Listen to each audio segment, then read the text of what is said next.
Et bonjour à tous, j'espère que vous allez bien. On se retrouve pour un nouveau podcast sur cette chaîne, la chaîne de l'écologie personnelle. Aujourd'hui, on va revenir sur l'épisode 9 qui parlait des émotions. Et pour ce faire aujourd'hui, de manière très spéciale, nous avons deux invités, Marion et Fernanda.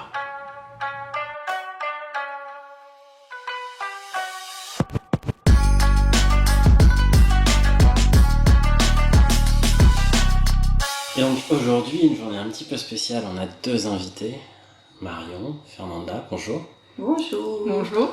Comment vous allez ? Bien. Ça va aussi. Est-ce que les tips ont bien été mis en place ? J'ai essayé. Sachant Oui. Et donc comment t'es-tu débrouillée dans la mise en place de ces tips ? Alors en fait, j'ai pris un exercice que j'avais déjà pu faire auparavant. Du coup, quand je suis dans une situation où il y a du monde de la foule, ça a tendance à être anxiogène pour moi et me procurer de la peur. Ce que j'ai pu faire, c'est... alors je sais pas si c'est un très bon exercice, mais j'ai essayé de scinder un peu mon moi en deux, avec la Marion qui a peur, et la Marion qui a pas peur et qui est ok avec la situation et qui sait qu'en fait il n'y a pas de danger, que c'est de la peur et que c'est pas rationnel. Voilà, la Marion un peu plus rationnelle.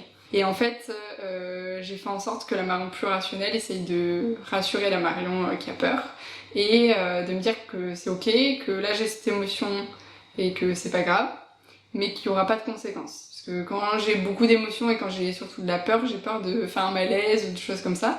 Donc là, je me suis rassurée en me disant, c'est pas grave, même si je fais un malaise, il n'y a pas de souci. Dans tous les cas, je suis dans un environnement où il n'y a pas de danger, etc. Et rien qu'en fait, en me disant ça, ça a diminué ma peur. Parce qu'en fait, je pense que j'ai un peu peur de la peur, de la peur, de la peur. Je pense que c'est un peu un cercle vicieux. Et là, en me disant, c'est ok, ok, même si le truc que t'imagines le pire arrive, c'est pas grave en fait. Et en fait, en me disant ça, ça m'a rassurée et au bout de 10 minutes, c'était bon. Ça allait mieux. Et après, ça empêche pas que face à cette situation qui se répète, cette peur revient. Mais au moins, du coup, j'arrive à la calmer et à pas me laisser envahir, quoi.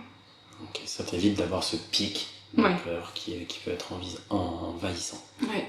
Je l'ai quand même, mais j'essaie de le stopper avant qu'il arrive à un paroxysme un peu trop, quoi. C'est marrant parce que c'est une stratégie... Enfin, au début, quand on a parlé, j'ai eu, entre guillemets, un petit peu peur parce que une part rationnelle n'arrivera jamais en soi à rassurer quelque chose d'irrationnel. Par contre, oui, la stratégie que tu as employée derrière en te disant qu'est-ce qui peut arriver de pire ? Ok, au pire, je tombe dans les pommes et après, rien en fait. C'est ça. Ça, c'est une stratégie qui est souvent employée en thérapie. Je pense que tu peux confirmer ça. Oui. C'est un schéma classique. Ouais. C'est une boucle dans laquelle on a tendance vraiment à s'y rentrer et à se perdre, à alimenter, on va dire, auto-alimenter. Et du coup, quand on prend le pire des scénarios et qu'on se rend compte que finalement, c'est pas grave, tout de suite, ça a tendance à calmer, quoi. Parce qu'au final, on n'a pas... La peur en elle-même est irrationnelle. Donc, apporter du rationnel et dire... le grand classique, c'est ceux qui ont peur des avions. Oui, mais tu sais, il y a moins de risques d'accident en avion qu'en voiture. On le sait, on s'en fout, on a peur, point. Les araignées, on sait qu'il n'y a pas d'araignées dangereuses dans le coin. Pour autant, on a quand même peur, quoi. C'est pas rationnel. Par contre, si on se dit, au pire, qu'est-ce qui arrive ? Qu'est-ce qui se passe au pire ? Ça permet de changer un peu d'angle de vue. Une peur devient moins difficile à supporter quand on a quelque chose, un scénario beaucoup plus gros qui est limite, on va dire, contrôlé. Ok, dans le pire des cas, il m'arrive quoi ? Il m'arrive ça. Bon, et alors ? Ah bon, c'est bon, c'est que ça le pire ? Ah, ça va. On peut relâcher, on bascule vraiment, on change de vue, on se positionne différemment par rapport au référentiel. Et du coup, ça diminue vraiment l'émotion. Je pense que tu as mis le point dessus, c'est vraiment le changement de point de vue. Dans l'idée, dans le type, c'était surtout de mettre en place une action, de voir ce qu'il y avait quelque chose à faire. Je pense que là, dans ce que tu as décrit, l'action en elle-même n'était peut-être pas physique, mais en tout cas, elle était dans le changement de point de vue, quoi. C'est chouette. T'as d'autres exemples comme ça? J'en ai pas d'autres parce que pour le coup, je me suis dit que c'était déjà une grosse bête à affronter. Et je me suis focalisée là-dessus. Mais en tout cas, je sais que c'est... Même si c'est pas sur cette situation, je sais qu'en tout cas ça marche. Et je pense que je vais essayer de l'appliquer à d'autres situations. Qui sont pas forcément celles-ci et surtout qui comportent pas forcément l'émotion de peur, enfin le sentiment de peur, peut-être à d'autres émotions. J'ai pas encore fait ça, je l'ai pas encore mis en place, mais je trouve que ça serait intéressant parce que je vois en tout cas que fonctionnellement ça marche, donc pourquoi pas essayer autre chose. Est-ce qu'il y a eu, malgré tout, d'autres scènes où tu as eu des émotions fortes, justement, même si c'était pas une peur? Alors, très récemment, c'est-à-dire hier, j'ai été faire mon contrôle technique et j'ai été super contente. Quand à la sortie, on m'a annoncé que j'avais une liste grande comme le bras de réparation. Et là, c'était plus de l'énervement. Et là, pour le coup, ouais, gros pic d'énervement. Alors qu'en soi, c'est de la faute à personne, hein, bien sûr, donc il n'y avait pas de raison d'être. Mais c'est vrai qu'en fait, j'ai un peu utilisé cette stratégie-là. Enfin, je sais pas si c'est la même, mais je me suis dit, écoute, de toute façon, c'est comme ça.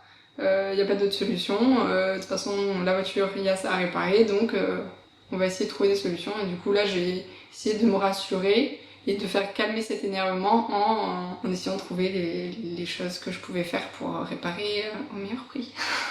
Voilà, donc du coup, tu es rentré dans un processus où tu cherchais le garage le plus intéressant d'un point de vue rapport qualité-prix, on va dire. Donc du coup, tu es rentré en action. Et du coup, c'est l'essence même d'une émotion, c'est de rentrer en action, et ça t'a permis de calmer l'émotion. Donc oui, ça correspond tout à fait en fait. Parfois, il y a certains pics d'émotion ou quoi qui montent et qui nous poussent automatiquement à l'action. Et souvent, la colère le fait. Souvent, la colère nous pousse automatiquement à l'action. Et il faut savoir en profiter à ce moment-là. Il y a d'autres émotions qui ont cette tendance inverse. Et typiquement, la tristesse a tendance à nous laisser sur nous-mêmes et à ne pas nous pousser à l'action, même à se recroqueviller, à ne plus rien faire. Alors que justement, à ce moment-là, il faut trouver l'action à faire. Et c'est pas évident dans ces cas-là.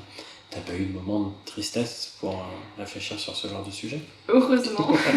Du moins, c'est quelques oh putain, mois. je suis déçue. J'ai pas eu triste. Mais on peut arranger ça, on peut mettre ça. Non, pas pour l'instant. Et heureusement. T'as pas fait toutes les émotions. Non. Bon, en tout cas, j'ai pas fait la tristesse. Toi, Fernanda, t'as mis en place des tips. Il y a eu des moments où tu as eu des émotions particulières et que tu as géré d'une manière similaire aux tips? Alors, moi, ce que disait Marion au début de la grande panique, quand on a très peur de quelque chose, on se dit attends, qu'est-ce qui peut... En gros, on va se faire un peu appel à son intellect et dire attends, on va raisonner, réfléchir, qu'est-ce qui va arriver au pire? Ça, moi, c'est vraiment ma façon de procéder devant les grands moments de panique. Quand une mauvaise nouvelle arrive, surtout au cabinet, on est avec l'entreprise. Attends, au pire, qu'est-ce qui peut se passer? Au pire, l'entreprise ferme. Bon, c'est le pire du pire. Mais ça encore, c'est gérable aussi. Donc voilà. Donc j'applique ça. Je me suis déjà retournée dans une situation d'émotions positives très élevée. Positive. Okay. Très agréable. Je veux dire excitation, mais ça tient un peu fort. Mais, où j'ai pu me faire la même chose, un peu un espace où j'ai le cerveau qui est dissocié des émotions en disant attends, là tu te calmes car tu vas perdre tes moyens. Pour pas perdre tes moyens, en gros j'étais un peu un automate et c'était mon cerveau qui devait me guider, mais ça je l'ai fait activement et intellectuellement. Voilà, ça je me suis pas dit cool, je reste en émotion, elle est hyper agréable en plus. Mais je sais que dans ces moments-là où je peux dire des choses qui dépassent ma pensée tellement je suis contente, exagérer en mouvement, être envahissante et prendre toute la place. Là hop, alors là tu me montres un peu, mais tu gères ça de l'intérieur. Okay. Voilà. Ça j'ai pu expérimenter. Mais je pense qu'on est beaucoup sur ce schéma-là de je me dissocie entre guillemets. Je change de point de vue, attends, Maintenant tu vas faire comme ça. Comme si je devais amener des intellectuels, de la réflexion sur une émotion, sachant que l'émotion elle arrive sans forcément vouloir de la réflexion. Hein. Au contraire, elle n'en veut pas trop. Elle a envie de s'exprimer. Et la réflexion me permet moi de canaliser de la manière dont je veux l'exprimer. Mais l'émotion elle est là. D'accord. Voilà, l'émotion, l'intensité est là. Et c'est comment je vais l'exprimer aux autres et comment je vais la garder en moi. Et tu le fais quand même du coup, c'est pas tu la gardes pour toi quoi. Non, je le fais quand même. Oui. Tu te tempères pour pas que ça explose, oui. Mais pour autant tu rentres quand même dans une action pour libérer cette émotion, pour l'exprimer, pour la partager. Et je la vis pleinement. Okay. Je m'unis pas, je l'étouffe pas. Je la vis pleinement à l'intérieur, je suis hyper contente et puis je passe vraiment un moment très agréable. Ça ne vomit pas. Je suis vachement contente. Mais je ne lâche pas m'envahir, à perdre mes moyens, à faire, je vais dire la folle, mais à envahir l'espace, les gens et déborder. Il y a toujours une personne qui ne va pas supporter ça et ça va gâcher mon émotion. Et je pense que c'est... Et du coup, j'arrive à bien exprimer et à c'est marrant parce qu'au début, du coup, tu as utilisé le verbe, enfin le mot d'excitation. Ouais. Et c'est vrai qu'aujourd'hui, c'est très connoté sexuel, alors que pas forcément, quoi. Et c'est dommage qu'on puisse presque plus l'utiliser dans un sens, entre guillemets, un peu plus commun. Ouais. C'est dur de rencontrer quelqu'un et de lui dire je suis très excitée de te voir. Bon, quand c'est son petit ami, ça va. Mais voilà, c'est collègues, je suis super excitée de revenir. Et pourtant, c'est de cet ordre-là. Hein. Oui. Ça peut être. Voilà, on peut avoir une émotion tellement positive. Ça peut être sexuel, mais pas forcément. Et oui. Même quand il s'agit de son petit ami, comme tu dis. On n'ose plus l'utiliser dans le langage tous les jours. Vous voyez pas parce que, enfin, les auditeurs ne voient pas, mais moi je vois depuis tout à l'heure, tu fais oui, ah oui. Du coup, t'as quelque chose à nous partager de ce genre-là aussi, Marion ? C'est vrai qu'en fait, je t'ai entendu parler, et en fait, j'avais pas du tout pensé à l'émotion positive. Et c'est mal. Mais, et c'est fou parce que j'en ai parlé hier avec la personne avec qui je vis, et c'est vrai que j'ai tendance à être, je suis très explosive dans comment ça s'appelle, l'expression de mes émotions. Et j'ai tendance à être, non pas excitée, mais très excitée dans certaines situations, notamment de joie. Et c'est vrai qu'on en a parlé hier parce que souvent je trouve que c'est un travail qui est intéressant à faire. Elle m'a fait remarquer des choses que c'est vrai que je vois pas, ou alors je veux peut-être pas voir aussi. C'est vrai que quand je vois certaines personnes que j'ai pas vues depuis longtemps ou que je suis très contente de voir, je suis vraiment pénible, je parle trop, je m'agite trop et je suis dans l'hyper-excitation. Et c'est vrai qu'elle m'a fait remarquer ça hier soir. Et justement, on a pas mal discuté sur comment je pouvais trouver des petites stratégies pour me calmer. Et ouais, en fait, c'est ça. En fait, ça serait vraiment l'idéal pour moi de le ressentir à l'intérieur, mais que ça s'exprime un peu moins à l'extérieur. Surtout pas pour les gens, je pense. Être tout en harmonie avec ce qui se passe autour et pas être complètement détaché et les électrons complètement excités autour. Exactement. Mais du coup, dans ces moments-là où tu te retrouves à être hyper excité, est-ce que tu te rends compte que tu es dans cet état-là déjà ? Je crois que je m'en rends compte, mais que c'est tellement plaisant comme sentiment qu'en fait j'ai pas du tout envie de le calmer. Après bon, j'essaie de me raisonner, notamment au niveau des normes sociales, j'essaye de laisser l'autre parler, d'écouter, etc. Même si j'ai envie d'éviter. Non, c'est vrai que ça j'essaie de le contrôler, je le vois surtout par rapport aux normes sociales et sur ce qui est pas trop adapté de faire. Mais je pense que ça pourrait être encore mieux. Je pense que je peux encore mieux me raisonner parce que c'est vrai qu'à des moments je suis vraiment trop up, quoi. Donc une stratégie, ça serait d'avoir une sorte de dissociation pour te rendre compte de ça et de réfléchir à l'action à mettre en place qui soit plus adapté du coup. Ok. C'est clair. Et puis je pense qu'il y a aussi une chose, c'est quand je vois des gens que j'ai pas vu depuis longtemps, il y a plein de sujets de discussion qui arrivent, et vu que je suis très intéressée par énormément de choses, j'ai toujours envie de parler, d'échanger, etc. Et j'ai tellement peur de perdre le fil de mes idées, de perdre l'idée que j'ai, qu'il faut qu'elle sorte. Et en fait, elle va sortir alors que elle aurait pu sortir 5 secondes après, quand la discussion un peu plus calme, etc. Et surtout, laisser le temps à chacun de s'exprimer, laisser des temps de pause, etc. Notamment. Et c'est vrai que ça, c'est quelque chose qu'il faut que je travaille aussi. Même de l'acceptation, si c'est pas grave, enfin c'est pas grave, même si mon idée part, c'est pas grave, j'en aurai d'autres derrière, et c'est pas essentiel qu'elle sorte à ce moment-là. Ça, c'est un gros travail. Est-ce qu'il y a des fois où à l'inverse, en fait, t'as eu une émotion, quelle qu'elle soit, agréable ou désagréable, et où tu n'es pas rentré en action, où tu l'as plutôt étouffé d'une manière ou d'une autre, qui fait que l'émotion a pu rester ou faire un marquage pas très agréable. Ça n'a pas dû arriver très souvent, parce que je pense que j'ai tendance à justement au contraire un peu plus partir au quart de tour que de garder les choses pour moi. Mais il faudrait que je réfléchisse. Amanda, peut-être? Oui, je réfléchis aussi. J'ai pu l'avoir, je pense, il y a très longtemps, quand je passais d'une situation à une autre. C'est-à-dire que quand je me déplaçais en train d'un point de vue professionnel et que je devais quitter des personnes avec qui j'étais bien, donc je rentrais. C'est comme quand on part en week-end chez des copains, quand on arrive, on n'est pas content. Au départ, il y a l'émotion. Sauf que c'était Bordeaux-Toulouse, donc c'est très court en distance. Et dès que j'arrivais et je mets les pieds, j'étais opérationnelle, il fallait que je passe dans l'émotion neutre et que j'étouffe cette émotion on va dire, de tristesse, de séparation. Et de ne pas la prendre et être opérationnelle de suite au niveau professionnel. Oui, j'ai pu expérimenter, c'est pas agréable du tout de faire ça. C'est pas agréable parce que j'ai l'impression qu'il y a un truc à l'intérieur qui... Autant c'est chouette parce que je peux passer d'un à un autre et je suis opérationnelle, du coup ça reste pas en arrière, on va dire, en bruit de fond, et ça vient pas me parasiter, donc je suis très contente, limite je dis j'ai super bien géré. Mais de toute manière j'y repense forcément à la fin de la journée, en quittant le travail, ça revient. Ça revient en étant là, en attendant, et comme ça a attendu, ça a un peu macéré un peu. Et ça revient pas de manière, je sais pas désagréable, mais ça revient pas de manière agréable. Je saurais pas comment dire. Ça revient avec un petit goût différent et pas le meilleur. Ça aurait pu décanter, mais ça n'a pas décanté, c'est resté là.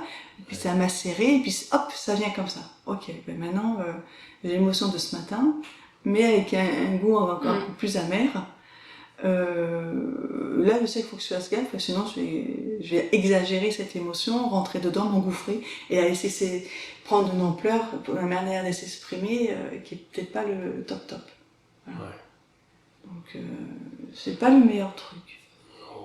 Là, t'as un exemple où tu vas plutôt chercher à camoufler une émotion. Oui. Et du coup, quand tu n'as plus eu à la camoufler, tu la reprends de toute façon dans la tête. Elle revient. Et avec un truc en plus il la rend encore moins agréable, quoi. Oui, ouais, elle revient avec un goût beaucoup plus amer, je trouve. Ouais. Et ça me va pas du tout de faire ça.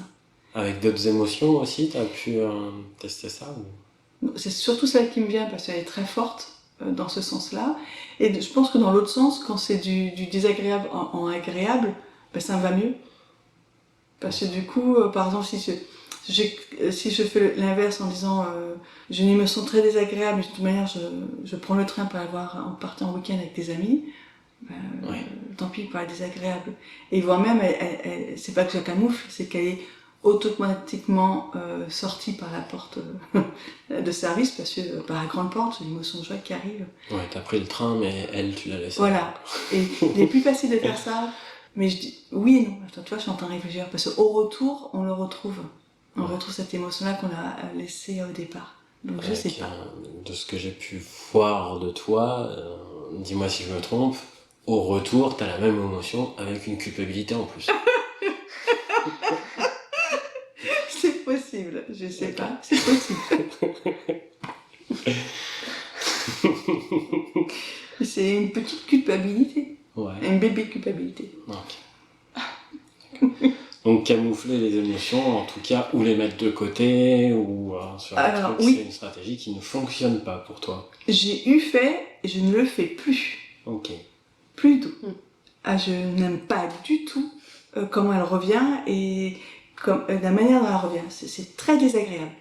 Je préfère la vivre, prendre un temps, dire attends, je prends un temps, je la vis, je rationalise, puisque toujours mon petit cerveau qui va dire voilà. C'est vraiment ce besoin qu'on a tous de Oui. vouloir rationaliser. Oui. En vrai, il n'y a Oui. pas besoin, Et mais oui. on le fait quand même. En disant voilà, c'est normal, il y a ça, et maintenant, ok, clac, on passe à autre chose. Ok. Donc tu es comme tout le monde en fait. Le fait de camoufler, ça ne fait qu'empirer, c'est bien. Peut-être quelque chose qui t'est venu en attendant, Marie. Mais en fait, il y a 3 choses qui me sont venues. Oula, cool.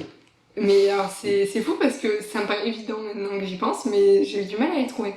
Bon, je sais pas si c'est des exemples parlants. Il y a un exemple qui remonte à super longtemps. J'ai 2-3 moments d'enfance qui me restent comme ça en mémoire et qui sont pas du tout agréables et que je me dis ça aurait pas dû se passer comme ça, j'ai un remords. Sur quelques événements d'enfance comme ça. Et notamment, mais c'est très bizarre, j'étais en train de faire de l'équitation. Pardon, j'étais en balade et en fait à un moment donné il y a un chien qui nous a attaqués et ça a duré quelques secondes, le chien il a essayé d'attraper le cheval ou d'attraper mon pied, j'en ai pas trop de souvenirs, il est parti et en fait j'ai été paralysée sur le moment par la peur et j'ai culpabilisé pendant hyper longtemps de rien avoir fait, de pas avoir essayé de lui mettre un coup de pied parce que du coup le cheval a été un peu abîmé quoi et je crois que c'était un poney en plus, j'étais petit, c'est un poney. Et j'ai eu ce truc pendant très longtemps de culpabiliser parce que sur le moment j'avais été vraiment paralysée par la peur quoi, et j'avais pas pu agir.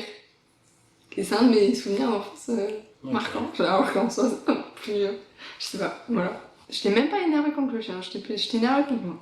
Il y a eu un événement aussi. Je travaillais dans un restaurant. Et en gros, j'y travaillais depuis 1 an et demi, je rendais beaucoup service. J'étais très très motivée et très à fond dans mon travail. Je faisais des heures sup s'il fallait en faire, il n'y a pas de souci. Et en fait, il y a un jour où il s'est passé quelque chose de pas foufou. J'ai demandé de prendre un jour parce que ça allait pas. De prendre la soirée en fait, parce que je travaillais le soir. Et en fait, ça m'a été refusé. Et j'ai ressenti de la tristesse mélangée à de la colère que du coup on me rende pas ce service alors que moi j'en rendais tout le temps. Et sur le moment j'ai rien fait, j'y suis allée, j'ai passé ma soirée à pleurer pendant mon service et je suis rentrée chez moi.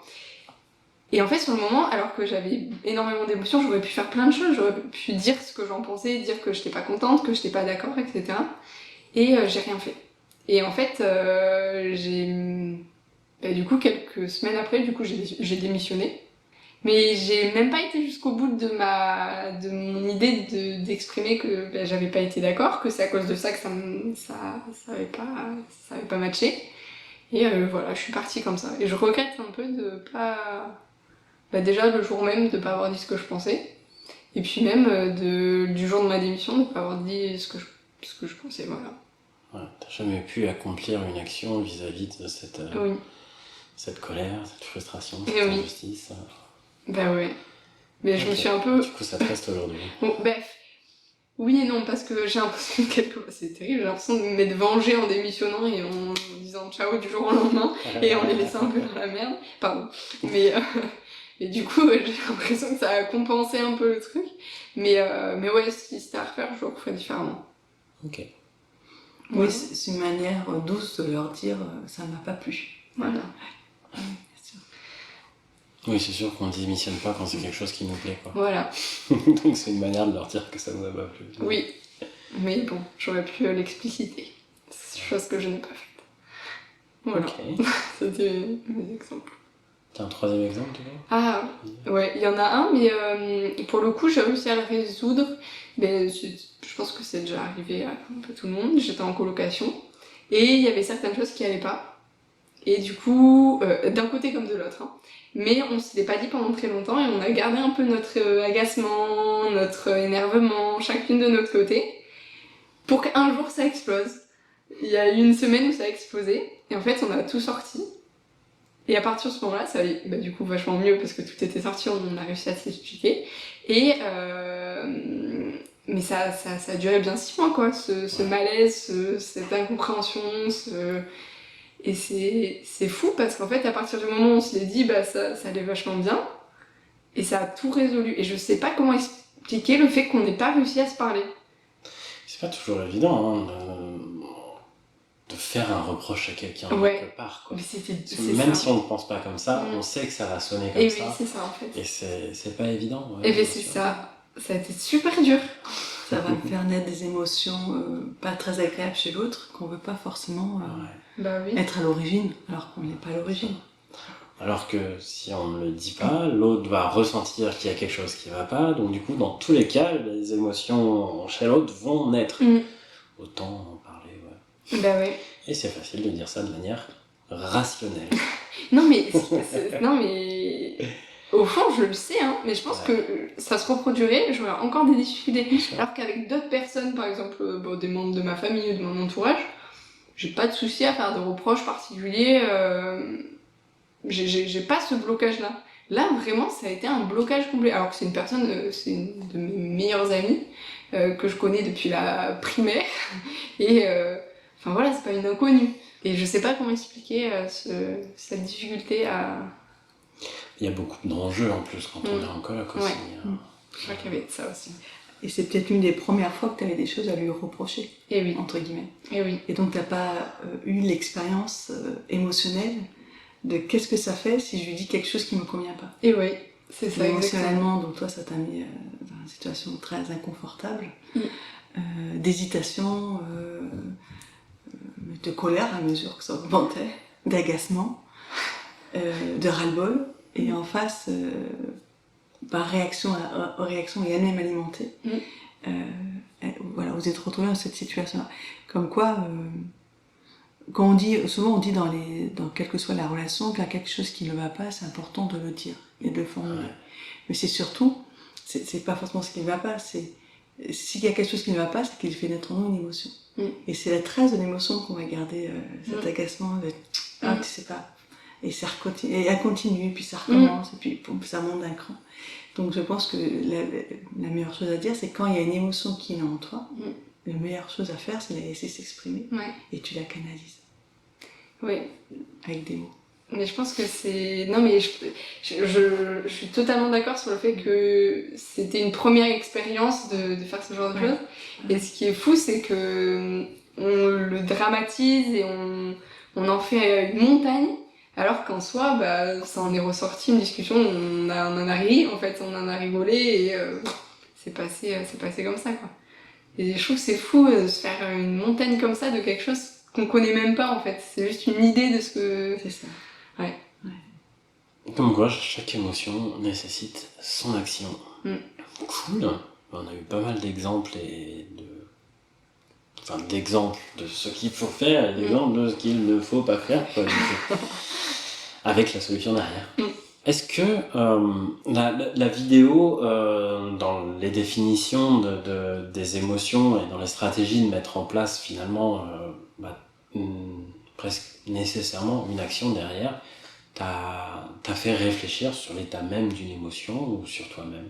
Bah oui, mais ce que je disais, c'est que c'est un travail que je fais depuis longtemps sur la gestion de mes émotions, sur la compréhension et l'écoute de mes émotions surtout. Mais ça m'a même en fait aidé à aller plus loin et j'ai essayé de chercher à en savoir un peu plus sur les émotions parce que je me suis rendu compte il y a pas longtemps que je connaissais très peu d'émotions.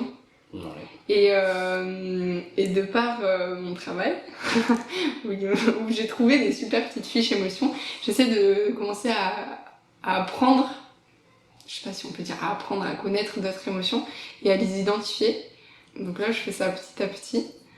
Mais oui, je pense que c'est dans la continuité d'un travail que je fais sur les émotions depuis pas mal de temps. Et voilà, sur la compréhension, sur l'acceptation surtout, sur tout ça. C'est vrai que là, t'as mis le point sur quelque chose, c'est le fait de connaître, entre guillemets, peu d'émotions, de savoir en définir relativement peu. Et là, du coup, ça fait une boucle avec la vidéo sur les mots, parce que, en fait, plus on aura de mots pour définir nos émotions, que ce soit des mots directs comme la tristesse, la joie ou tout ça, mais ça peut aussi être des métaphores ou simplement l'expression de la sensation que nous procure cette émotion, que ce soit une barre, quelque chose qui se noue, ou quoi, une boule. Plus on saura exprimer ce que l'on ressent, plus ça nous permettra d'en avoir une vision claire. Et si on en a une vision claire, on sait mieux l'appréhender, on sait mieux l'accepter, on sait mieux la regarder et en faire quelque chose en fait. Donc j'ai envie de dire, avant toute chose, oui, apprendre à mieux cerner ses émotions, c'est hyper important. Je sais pas si tu as envie de rajouter quelque chose, puisque c'est avec toi qu'on a fait les mots en plus, oui. Je crois. Hein. Je trouve que plus on a du vocabulaire, plus il est facile d'exprimer ce qu'on ressent. Ouais. Et le vocabulaire, tu as raison, il s'apprend. Il y a plein de vocabulaires en lien avec les émotions qui s'apprennent. Et on les apprend pas assez bien, je trouve, dans le cursus scolaire ou quand on est enfant. Peut-être parce que les adultes qui sont autour de nous ici ont peu de mots pour utiliser les plus basiques. On nous apprend que les émotions diffèrent selon le genre de la personne déjà. C'est vrai qu'on est mal barré là-dessus. Mais ce qui m'a aidé, c'est l'enrichissement au niveau du vocabulaire en lien avec les émotions, qui m'ont permis d'exprimer et d'affiner l'émotion. Parce que s'il y a quelque chose qui est difficile quand tu exprimes une émotion ou un mal-être ou une colère vis-à-vis d'une personne et que c'est pas entendu, oh là là, ça c'est violent.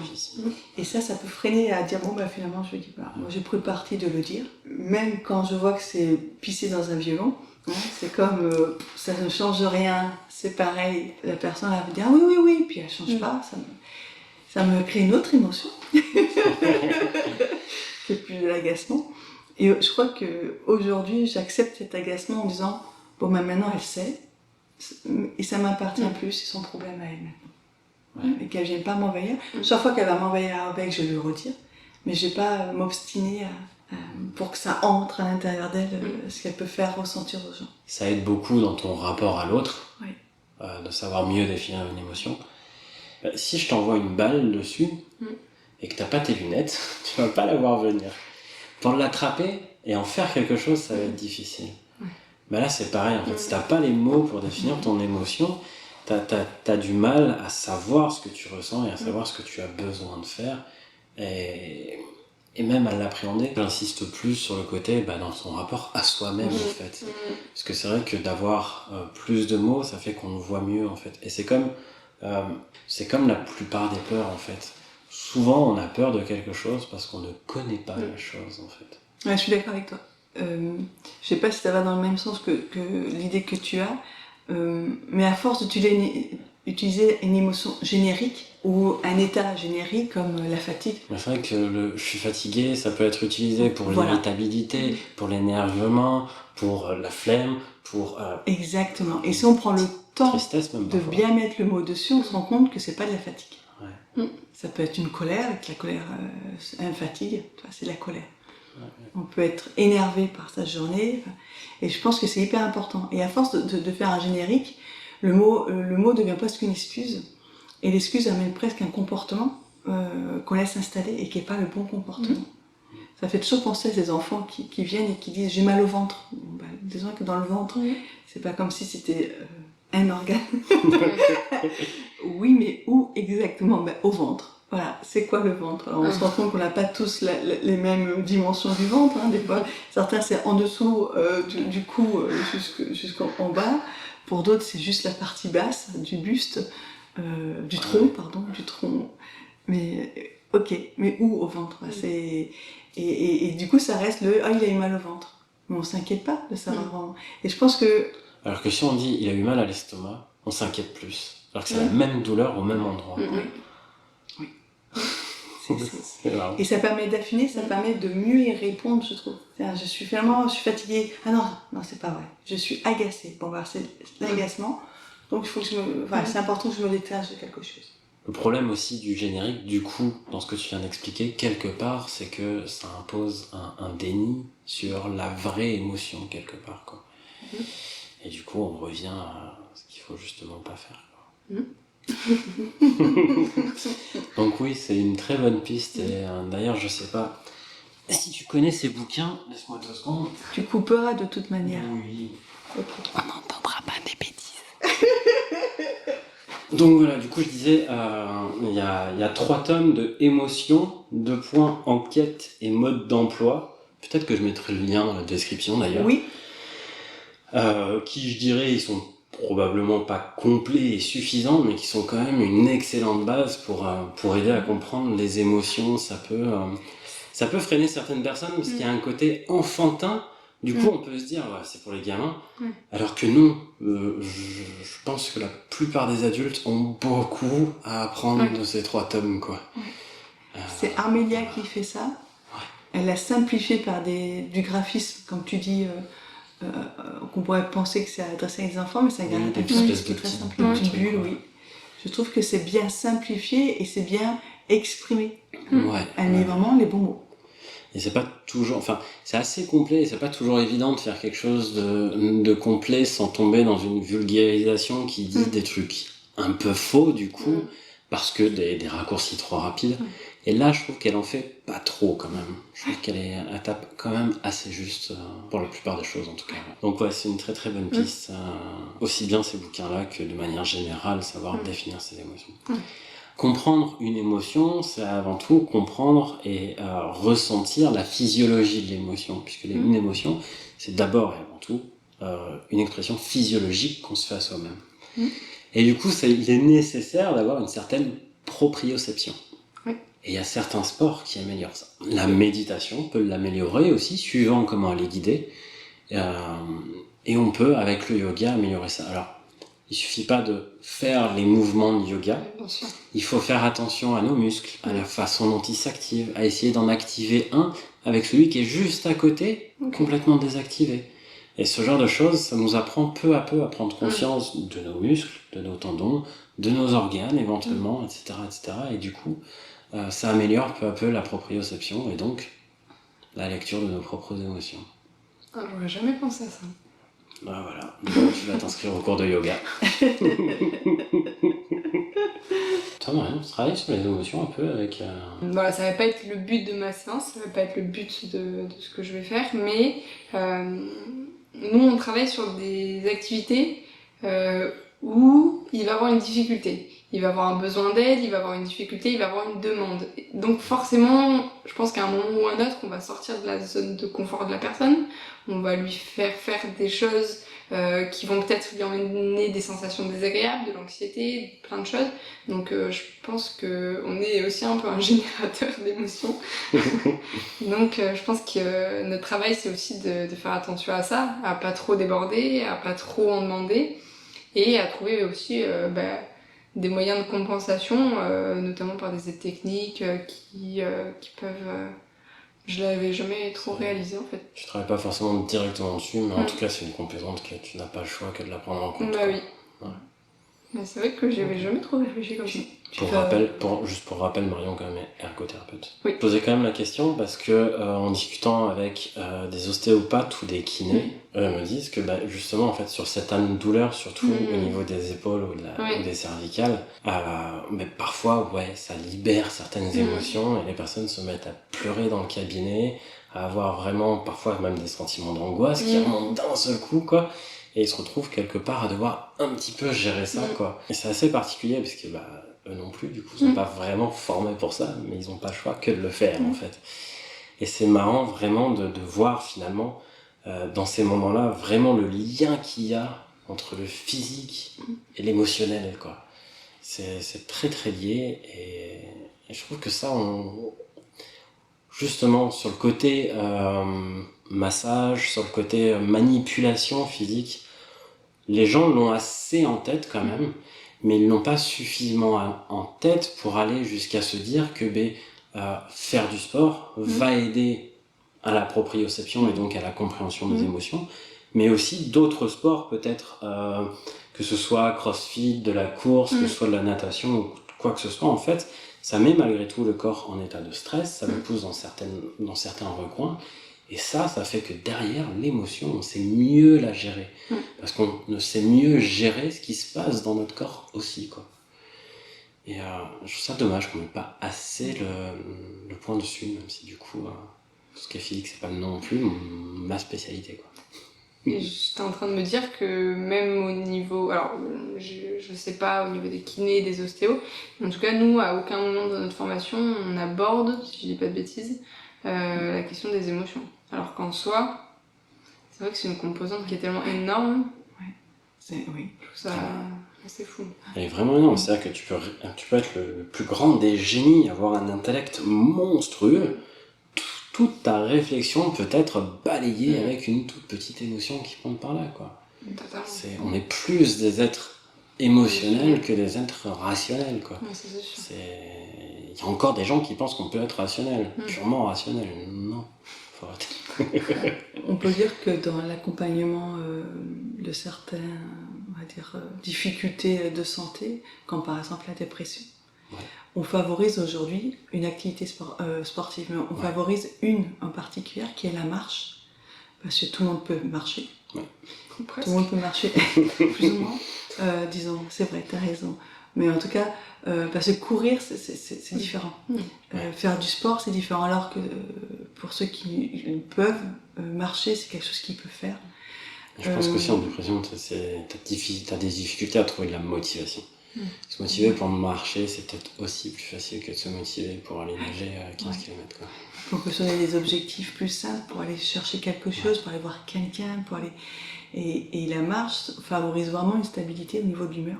Et on le préconise de plus en plus. Mais c'est des marches assez longues qu'il est nécessaire de faire. Et vraiment, c'est quelque chose qu'on préconise. Je crois. On le préconise vraiment beaucoup. C'est quelque chose qui commence à arriver dans le discours des médecins, en tout cas, pour accompagner les troubles de l'humeur, en tout cas. Je sais pas, mais par rapport à l'acceptation des émotions, je trouve que c'est important aussi de faire un travail préalable qui est la reconnaissance d'émotions, parce que sans le reconnaître, on sait pas ce que c'est, mais aussi de les accepter. Et ça, je trouve que c'est vraiment un travail qui est essentiel et difficile. Tout dépend du milieu dans lequel on est né, tout dépend de l'éducation qu'on a eue, mais je trouve que socialement, il y a certaines émotions qui sont... très décriées, quoi, qui sont très, je trouve ça très triste, et notamment je trouve chez les hommes cette différence, cette discrimination que vous subissez sur les émotions qui sont souvent mis plutôt du côté féminin, social, femme. Ouais, voilà. Il n'y a que les femmes qui ont le droit d'être sensibles et qui ont le droit de pleurer devant un film d'amour. Merde. Ouais, c'est vrai, c'est très particulier. Un homme a le droit de se mettre en colère, mais il n'a pas le droit d'être triste, quoi.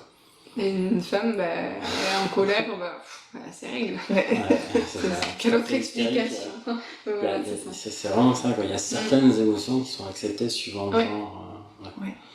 C'est ça. Je suis d'accord avec toi. L'acceptation de l'émotion est un travail unique, c'est un travail à part entière, je trouve. C'est pas on travaille les émotions, non. Accepter les émotions, c'est un travail, et c'est vraiment un travail à lui tout seul. Et ce qui est particulier, par contre, avec ces choix de mots, mais j'en vois pas d'autres en vrai, c'est qu'il y a accepter son émotion à soi quand elle vient, mais il y a aussi l'acceptation sociétale de l'émotion, quoi. Et là, du coup, il y a vraiment les deux travails à faire. Ouais. Mais rien que d'en parler, je trouve ça vraiment important. Enfin, je sais que je suis sujette à exprimer mes émotions plus.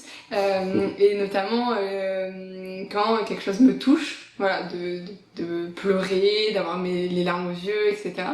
Et mais combien de fois j'ai entendu, notamment dans le milieu de dans ma formation, sur des contextes qui étaient pas du tout professionnels, c'était pendant des échanges entre pairs, où j'entendais il va falloir se contenir, ou il va falloir apprendre à gérer ses émotions, il va falloir...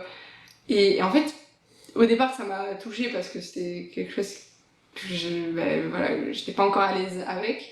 Et au fur et à mesure, j'ai pu réussir à dire, mais mon émotion, je la gère aussi quand j'en ai envie. Là, j'ai envie qu'elle s'exprime, elle s'exprime. Et devant un patient, devant un usager, devant un résident, j'irai pas faire ça. Je vais pas l'exprimer de cette façon-là. Et je trouve que c'est aussi ça de réussir à dire que l'émotion, dans différents contextes, elle s'exprime aussi différemment, et on peut aussi avoir une sorte de contrôle, et que c'est pas grave de se laisser aussi submerger de temps en temps. D'une personne à l'autre, une même émotion ne va pas s'exprimer de la même manière. Et on peut en revenir à l'idée qu'on avait déjà discuté, je crois que c'était avec Romain, mais je sais plus sur quel sujet. Cette idée des masques, en fait, suivant le contexte, on ne porte pas le même masque. On n'est pas la même personne. On est nous-mêmes. Il n'est pas question d'être faux dans le milieu professionnel et d'être vrai avec ses amis. mais on n'est pas le même C'est ça. exactement. Et du coup, les expressions ne sont forcément pas les mêmes, quoi. C'est ça. Si je devais me comporter comme je me comporte dans ma vie personnelle quand je suis au cabinet, j'aurais beaucoup moins de personnes qui viendraient me voir, je pense. Et c'est normal, Ouais. c'est normal. J'imagine que c'est pareil pour toi. Oui, oui, quand on fait des études de psycho, quand on est neuropsy, on a le côté sérieux, c'est une profession sérieuse. Où les gens sont neutres, sérieux, ils parlent, ils sont calmes. Alors, il m'arrive, enfin déjà dans ma vie professionnelle, j'ai mes qualités professionnelles, ma rigueur professionnelle. Dans ma vie personnelle, je peux être calme, mais j'aime bien faire la fête. J'aime bien rire fort, j'aime bien faire des bêtises, j'aime bien m'agiter dans tous les sens. Et ça ne retire en rien de ma blouse professionnelle, entre guillemets, cette blouse invisible, de cette rigueur professionnelle que j'ai et que j'applique de suite quand je suis en contexte de travail. Je pense qu'en plus, toi, ça peut dérouter pas mal de gens parce que tu as cette faculté à enlever, à remettre ta veste. Genre, tu as une pause de 5 minutes, t'enlèves ta veste de ouf et puis hop, tu la remets, quoi. Oui. Je pense que ça peut dérouter et laisser penser aux gens que t'es pas toujours professionnel, alors que si, parce que dès qu'il y a quelqu'un qui est en face, là, ça y est, tu l'as, quoi. Ouais. Dès que je suis avec une personne que j'accompagne, je fais attention à tout ce qui peut se passer dans l'environnement. Vraiment. C'est vrai que c'est surtout mes stagiaires que ça déstabilise. Ça fait trop... si je suis toujours en mode plaisanterie ou pas. Je suis obligée d'exprimer ça avec des mots. Ouais, c'est vrai que c'est vraiment fou ce masque. J'y pense, ça n'a aucun rapport, mais par rapport aux gros mots. Je dis tout le temps des gros mots, mais tout le temps. Et ma famille m'a toujours dit, non mais tu verras, si tu fais pas de travail maintenant, le jour où tu seras professionnel, ça va sortir, tu t'en apercevras même pas. Et en fait, ça m'est jamais arrivé. Donc voilà, je le dis, c'est fou. Maman, papa, le message est passé. C'est ça. Parce qu'on est centré sur l'autre quand on est avec... quand on accompagne les gens dans leurs soins, on est centré sur l'autre, sur l'accompagnement de l'autre. Et ça, c'est important. Et justement, quelle faculté exceptionnelle que du coup de sentir très fort les émotions et du coup peut-être aussi de sentir les émotions chez l'autre, de pouvoir adapter, plutôt que d'être quelqu'un de très fermé sur ses émotions, qui veut rien laisser paraître et rien recevoir non plus, parce que je pense que ça va aussi dans les deux sens. Et qui du coup perçoit pas les émotions des autres. Enfin, justement, cette hypersensibilité, je sais pas comment on peut l'appeler du coup, je sais pas trop, mais moi je trouve qu'elle me sert énormément dans mon travail, parce qu'il y a plein de petites choses que je ressens, je sais pas comment ça peut être explicable, je sais pas comment ça... En tout cas, ça me permet d'adapter tout le temps ce que je suis en train de faire à ce que je ressens de l'autre. C'est le fait d'être plus réceptif sur ce qui se passe. Voilà. C'est ça. Le problème du mot hypersensible, c'est que la sensibilité peut avoir deux sens en fait. Soit dans le sens où dès qu'on a une émotion, elle est là et elle est vraiment là. Soit c'est qu'on a une sensibilité à l'environnement. On voit les détails, on ressent les détails. Et du coup, ce terme me pose problème parce qu'on ne sait jamais dans quel sens. Hyper réceptif. Et du coup, ça me va mieux. Réceptif. Et je pense que justement, le distinguo est important parce qu'il y a des personnes qui ont tendance à avoir des émotions très vives, à être dans ce qu'ils ont choisi d'appeler l'hypersensibilité, mais qui est uniquement en interne et centrée sur eux-mêmes. Et du coup, s'il y a une personne en face qui a une émotion, quelle qu'elle soit, elle ne la verra pas. Donc, je suis d'accord dans le cas de l'hyper-réceptivité, ça peut aider. Dans le cas de vraiment l'hyper-expressivité, on peut dire quelque part, pas du tout. Encore un problème de vocabulaire. Voilà. Les mots. Sont je voulais juste avoir un dernier sujet, c'était celui de la responsabilité de nos émotions. Dans la vidéo, j'en ai un peu parlé, je sais pas à quel point, là aujourd'hui, je sais pas à quel point j'ai pu être insistant dessus, mais on est nous-mêmes responsables de nos émotions. Ça n'est pas parce que j'ai un comportement qui va t'énerver que c'est moi qui t'énerve. Est-ce que tu l'avais? Est-ce que tu l'as bien compris aujourd'hui? Et est-ce que tu sais te le replacer en contexte? Alors c'est terrible parce que je suis d'accord, je le comprends, je le conçois, mais je sais pas, il y a un côté de moi qui... même si je le sais, si quelqu'un va me dire quelque chose d'énervant, ça sera sa faute quand même. Je sais pas comment expliquer ça, c'est terrible. je sais pertinemment parce que je suis d'accord, mais c'est plus fort que moi, quoi. Ça va, ouais. Déjà, c'est plus facile de dire que c'est l'autre plutôt que de dire que c'est soi. Et ensuite, je pense que là encore, ça vient d'un problème, d'une part sociétal, parce qu'on nous apprend que c'est comme ça. Je pense qu'aussi, il y a le problème de on cherche la faute. Ouais. Alors que la faute n'a jamais aucun sens, en fait. La question de la responsabilité n'est pas la même que la question de la faute.